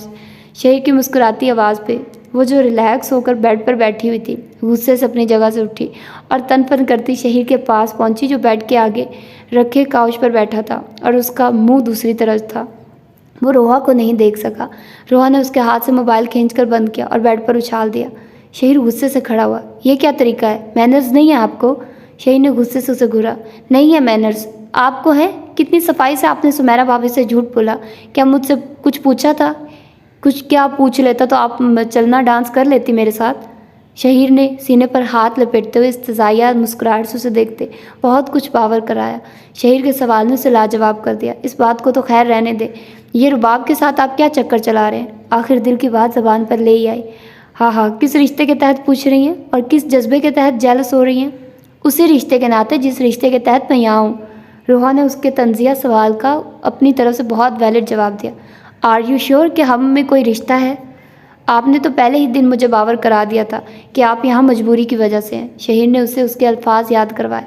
ओह, मैं ये कैसे भूल गई कि नफ्स परस्त लोग ज़्यादातर खुद पर जबर नहीं कर सकते, जब मौका मिलता है फ़ायदा उठाते हैं। शहीर ने उसे जो आईना दिखाया उसमें वो अपना चेहरा नहीं देख सकी और एक मरतबा फिर गलतफहमी की बुनियाद पर उसे कचोके लगा गई। शहीर ने गुस्से से बुफरे हुए उसके बाजू को अपने हाथों की सख्त गिरफ्त में जकड़ा। आप जानती हैं नफ्स परस्त इंसान कौन होता है? मैं अगर नफ्स परस्त होता तो उसी दिन आपको मनखुआ से बीवी बना लेता, जिस रात पहली मर्तबा आपने मेरी मोहब्बत को हवस का नाम दिया था। और जब मैं हूँ ही ऐसा और आपको मुझसे मोहब्बत नहीं, तो मैं जिस किसी भी XYZ के साथ फ्लर्ट करूँ। आपको कोई तकलीफ़ हो रही है? छोड़िए मुझे तकलीफ़ हो रही है। हाँ, नहीं है मुझे आपसे मोहब्बत। शहीर की जारहाना गिरफ्त से खुद को छुड़ाती वो रो पड़ी। जानता हूँ आपको मुझसे मोहब्बत नहीं है, तो आखिर किससे है जिसके लिए आपने मुझे इस्तेमाल किया? यूनिवर्सिटी में है क्या कोई? मुझे पहले ही बता देती, मैं आपके घर वालों को मना लेता। अब भी देर नहीं हुई। बताइए कौन है? मुझसे ये सब बेजारी हमेशा से आपके रवैये में थी, जिसको मैं शर्म व हया समझता रहा। किसी भी मुलाकात में आपने मुझे खुद से मुखातिब नहीं किया। मैं पहले क्यों नहीं ये समझ सका? रोहा को झुंझोड़ते हुए वो बोला। रोहा तो ये सब इल्ज़ाम सुनकर कितने ही लम्हे सुन रह गई। आप इल्ज़ाम लगा रहे हैं मुझ पर? यह बहतान है। कब आपने देखा मुझे किसी के साथ? क्या सबूत है आपके पास? और क्या सबूत है आपके पास मेरी नफ्स परस्ती का? रोहा को उसका सवाल एक मरतबा फिर लाजवाब कर गया। अगर आप किसी और में इंटरेस्टेड हैं तो बता देना। मैं वैसे भी इस रिश्ते को किसी अंजाम तक पहुंचाना चाहता हूं। मुझे सारी ज़िंदगी अफसोस रहेगा कि मैंने अपने कीमती जज्बों के लिए आप जैसी नाकदरी लड़की का इंतखाब किया था। अपनी बात मुकम्मल करके वो रोहा को शशदर छोड़कर कमरे से बाहर चला गया। अगली रात सलवा की मेहंदी पर जाते हुए गाड़ी में मुहीब खामोशी थी। आसिया बेगम और रज़ाक साहिब शाम में ही जा चुके थे। रोहा को उन्होंने शहीर के साथ आने का कहा था, जिसने 6 बजे तक ऑफिस से आने का कहा था। आते साथ ही उसने वसीम के ज़रिए रोहा को तैयार होने का ऑर्डर दिया। उसे खुद से मुखातिब करना वो छोड़ चुका था। ऑरेंज और पर्पल रंग की स्ट्रेट शर्ट और पटियाला शलवार और इन्हीं 2 रंगों के दुपट्टे के साथ हल्के मेकअप में बुझी सूरत लिए वो लाउंज में आई, जहाँ शहीर पहले से सफ़ेद शलवार कमीज़ में तैयार बैठा उसी का इंतज़ार कर रहा था। उसे आता देखकर बाहर गाड़ी में जा बैठा। रोहा भी बुझे दिल से गाड़ी में बैठ चुकी थी। रोहा को बार बार शहीर के अल्फाज सता रहे थे, जिनमें उसने इस रिश्ते को मुंतकी अंजाम तक पहुँचाने का कहा था। रोहा ने खुद को इन सोचों से निकालने के लिए स्टेरियो ऑन किया। रूस कॉपरमैन के सॉन्ग ने उसे और भी बोझल कर दिया। Is anybody out there? Is anybody listening? Does anybody really know if it's the end of our beginning? A cry, a rush from one breath is all we are waiting for. Sometimes the one we are taking changes everyone before. It's everything you wanted. It's everything you don't.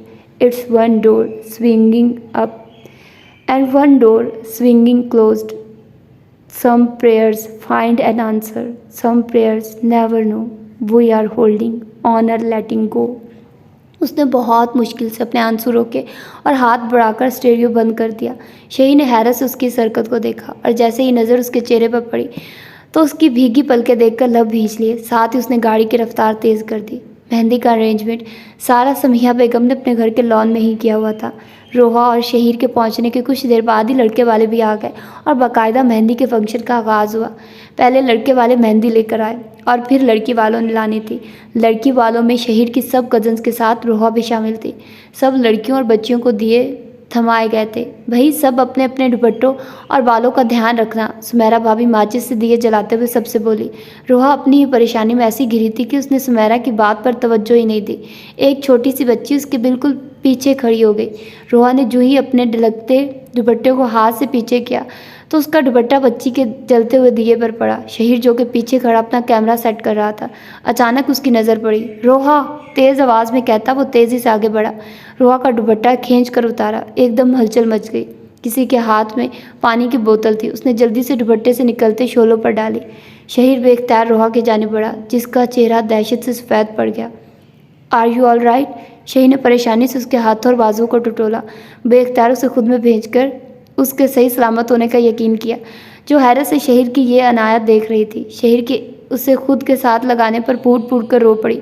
वो जो ये समझ रही थी कि अब उनके रिश्ते की डोर टूटने वाली है। शहीर की बेख्तियारी से उसे फिर मजबूत होती लगी। रोहा बेटा, ठीक हो ना? आसिया बेगम उसके पास आई और उसके रोने से परेशान हो गई। सब उसके गिर्द जमा थे। शहीर, उसको अंदर ले जाओ, ये डरी हुई है अभी। आसिया बेगम के कहने पर वो रोहा को लेकर सुमेरा भाभी के रूम में आ गया। अंदर आकर भी उसके रोने में कमी नहीं आई। रोहा, क्या बात है? कहीं जला तो नहीं? उसे बेड पर बिठाते साइड टेबल पर रखे जग से गिलास में पानी डालते उसने परेशानी से रोहा को देखा। आप मुझसे नफरत नहीं न करते? आप मुझे छोड़ेंगे नहीं ना? रोहा ने आंसू साफ करते किसी कदर आस से उससे पूछा। आप पानी पिए पहले। शहीर ने उसकी बात को इग्नोर करते हुए कहा। उसने जब पानी पी लिया तो शहीर ने गिलास उसके हाथ से लेते हुए कहा, आप थोड़ी देर रेस्ट करके फिर बाहर आ जाइएगा। शहीर उसकी तरफ देखे बिना बाहर जाने लगा। प्लीज़ शहीर, मेरी बात का जवाब तो दे दे। नहीं, ये रिश्ता अब और नहीं चल सकता। आपके लिए ये सब करने का मकसद ये नहीं कि मैं सब भूल चुका हूँ। तो फिर जल्द जाने देते, मुझे क्यों बचाया? रोहा एक मरतबा फिर रो पड़ी। इतनी आसानियत मुझ में है कि अगर मेरे सामने कोई तकलीफ़ में हो तो मैं उससे बचाऊं, और आपको अचानक इस रिश्ते में इतना इंटरेस्ट क्यों हो गया? शहीर ने रोहा के जानिब आते अपनी काली स्याह आंखों से उसकी भीगी पलकों को देखा, जिसमें कभी उसे अपना दिल अटकता महसूस होता था।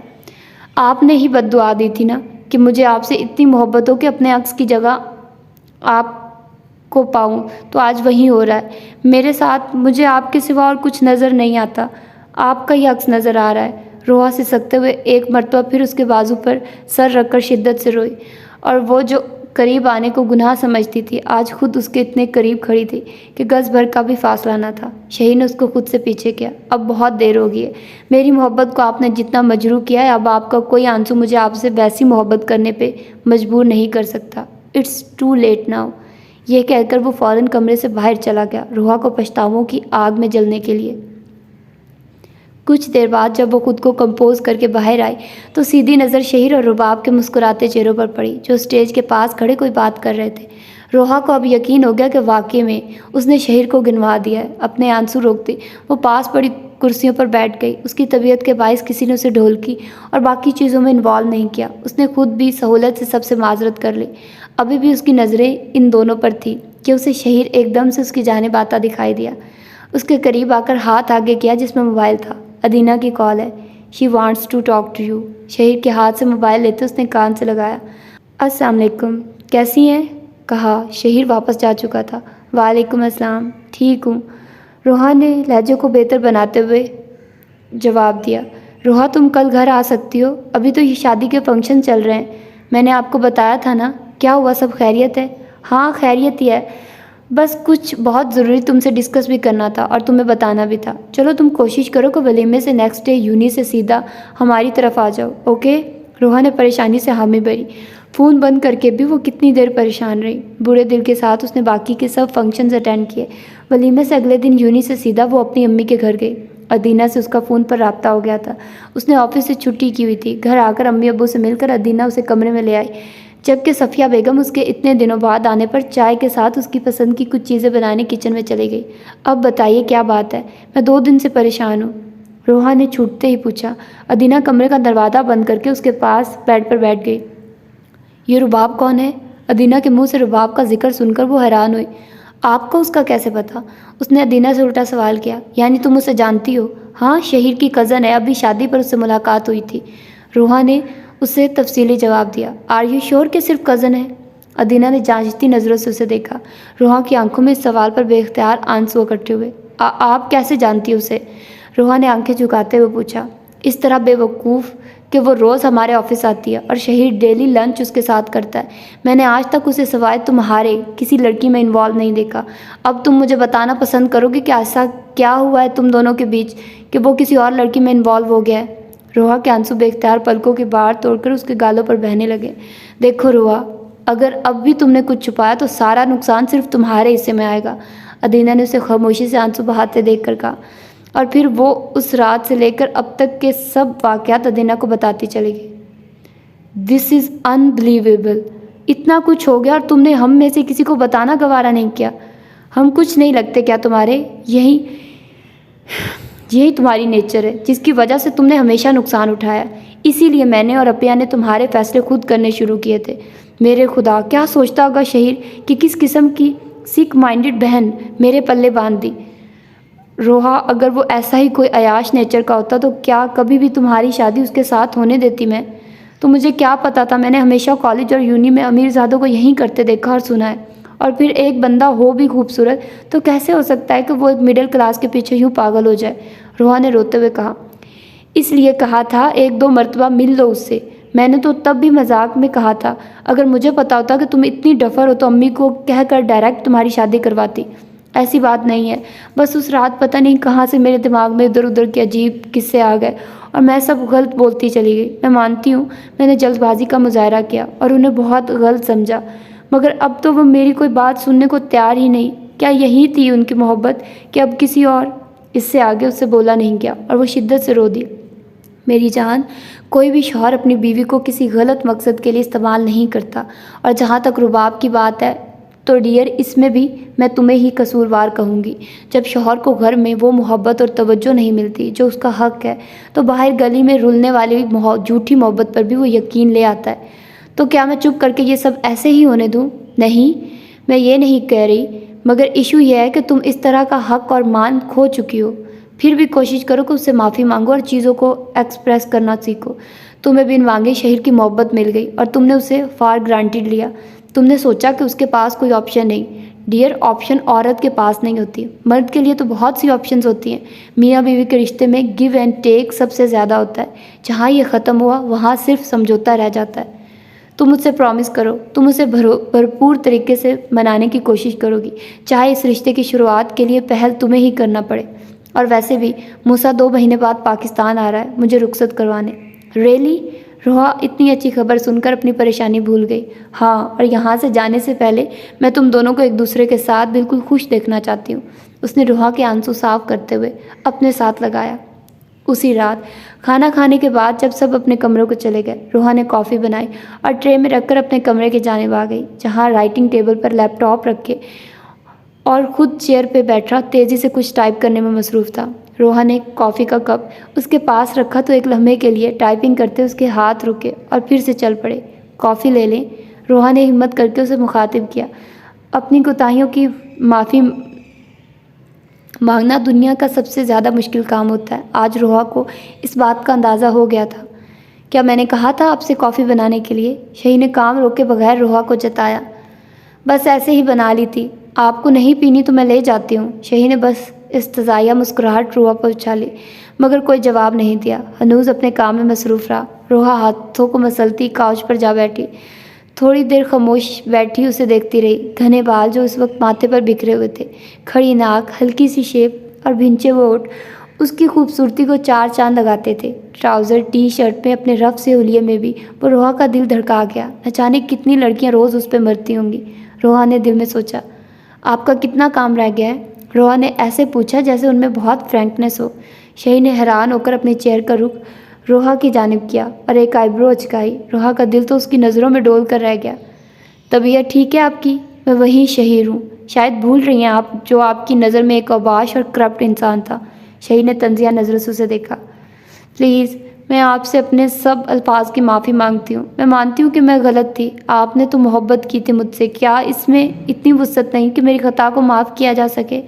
रोहा ने ज़ारो कतार रोते हुए कहा। 3 माह रोआ, 3 माह मैंने मुसलसल आपसे माफ़ी मांगी, इस बात की जिसमें ना मेरी कोई गलत नीयत शामिल थी और ना ही इसमें कोई गुनाह का पहलू था। आपने तो इस रिश्ते की खातिर भी मुझे माफ़ नहीं किया जो आपने अपनी मर्ज़ी से जोड़ा था। ये कोई छोटा अरसा नहीं होता और अब आप चाहती हैं कि मैं इतनी आसानी से अपनी इंसल्ट भूल जाऊं? शहीर खड़े होते बोला, मैं सब मानती हूँ, मैं अपनी हर गलती मानती हूँ। मैं जान गई हूँ कि आप अच्छे इंसान हैं। मैं आपसे अब बहुत मोहब्बत करती हूँ। मैं आपके बगैर नहीं रह सकती, प्लीज़ शहीर। रोहा उसके मुकाबिल आते हुए बोली, आंसू अब भी रवा थे। अच्छा, मोहब्बत तो रुबाब भी मुझसे बहुत करती है। अब बताइए किसकी मोहब्बत पर यकीन करूं? आप आप मुझे बताइए, मैं ऐसा क्या करूं कि आपको मेरी मोहब्बत पर यकीन आ जाए? रोहा ने बेचारगी से कहा। सोच लें, जो कहूँगा वो करना पड़ेगा। शही ने चैलेंज करती नज़रों को देखा, जो रोने से और भी ज़्यादा खूबसूरत लग रही थी। आप जो कहेंगे करूँगी।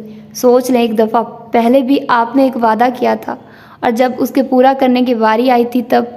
शही ने सीने पर हाथ लपेटते उसे कुछ याद करवाया था। तब मेरी मोहब्बत शामिल नहीं थी। रोहा ने नज़रें झुकाते हुए जैसे अपने जुर्म का एतराफ़ किया। मैंने पहले भी आपको कहा था कि मैं इस रिश्ते को किसी मंतकी अंजाम तक पहुंचाना चाहता हूँ। कल समझे फैसले का दिन है और कल रात इसी वक्त मैं जो भी फैसला करूँगा आप बगैर किसी आर्ग्यूमेंट के उसे मानेंगी। मंजूर है? शहीर ने जैसे उसे सूली पर लटका दिया। रोहा ने थूक निगलते आंखें मीचे सर झुकाकर अस्बात में सर हिलाया।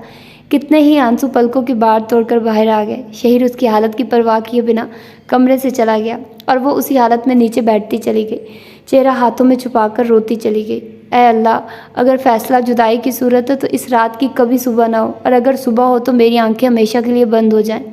उसे वो सब लम्हे याद आ रहे थे जब जब उसने शहीर की मोहब्बत को धुतकारा था, जब जब शहीर ने माफ़ी मांगी थी और उसने नफ़रत का इजहार किया था। शहीर पर क्या बीती होगी, वो किस दर से गुजरा होगा, वो आज सब जान गई थी। इंसानों से मोहब्बत करना वाकई में एक बहुत मुश्किल काम है और उनकी मोहब्बत पाना उससे भी मुश्किल। अगला दिन रोहा के लिए बहुत कठिन था। सारा वक्त यूनिवर्सिटी में भी गायब दिमाग रही। मसला क्या है तुम्हारे साथ? तीसरी मर्तबा तुम्हें बुलाया है, कहाँ खोई हो? शांति उसकी गायब दिमागी से तंग आकर बोली, कुछ नहीं यार, मंडे को ये जो 2 असाइनमेंट सबमिट करवानी है उन्हीं की टेंशन है। हाँ यार, सर ने पता नहीं कौन सा बदला निकाला है। शांति ने भी परेशान सूरत बनाई। अच्छा यार, 3 बज गया, मैं तो निकलती हूँ। सैटरडे और संडे है ना, तो इसमें में बना लेंगे। शांति उठते हुए बोली, नहीं यार, मैं तो मेन लाइब्रेरी जा रही हूँ, ख़त्म करके ही जाऊँगी। हाँ ना, तुम तो करो। शहीर भाई कहाँ बर्दाश्त करेंगे कि तुम 2 छुट्टियों में उन्हें इग्नोर करके असाइनमेंट में लगी रहो।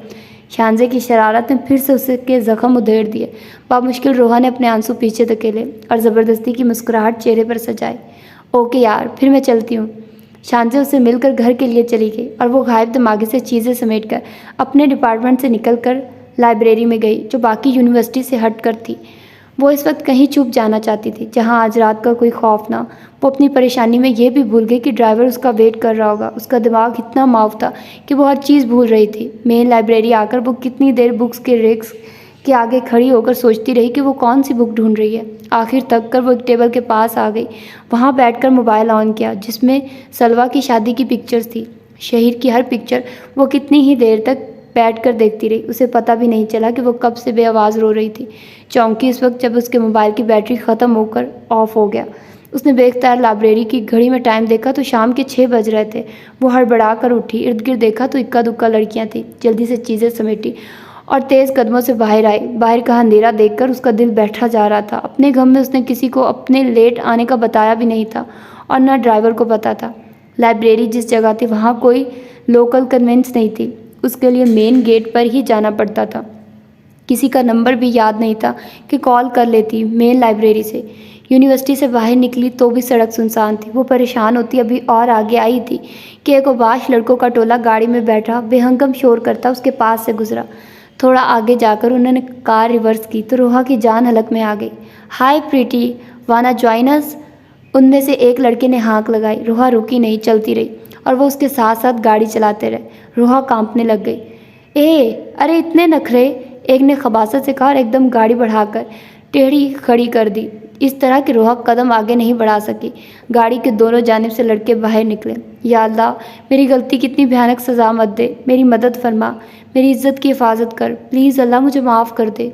वो कुल 4 लड़के थे, जिनमें से 2 ने आगे आकर उसका हाथ पकड़ा और उसकी चीख मारने से पहले एक गाड़ी के टायर उनके पास ज़ोर से चिरचिराए। शहीर अभी ज्वेलर के पास से होकर ही आया था कि जिसको उसने कुछ दिन पहले एक रिंग बनने के लिए दी थी। 6 बजे का वक्त था जब उसे आसिया बेगम की कॉल आई। अस्सलाम वालेकुम मम्मी, खैरियत, कुछ मंगवाना है? शहीर ने मसरूफ़ अंदाज में पूछा। शहीर रोहा अभी तक यूनिवर्सिटी से वापस नहीं आई। मम्मी की परेशान आवाज़ और ख़बर सुनकर उसका दिमाग भग से उड़ गया। क्या मतलब, ड्राइवर लेने नहीं गया क्या? शहीर ने हैरत से पूछा। वो लेने गया था मगर वो आई नहीं। मैं यही समझी कि वो लेट आएगी। अब कब से कॉल कर रही हूँ, वो ऑफ जा रहा है। मेरी तो कुछ समझ में नहीं आ रहा। मम्मी के रोने की आवाज़ आई। आप परेशान ना हो, मैं कुछ करता हूँ।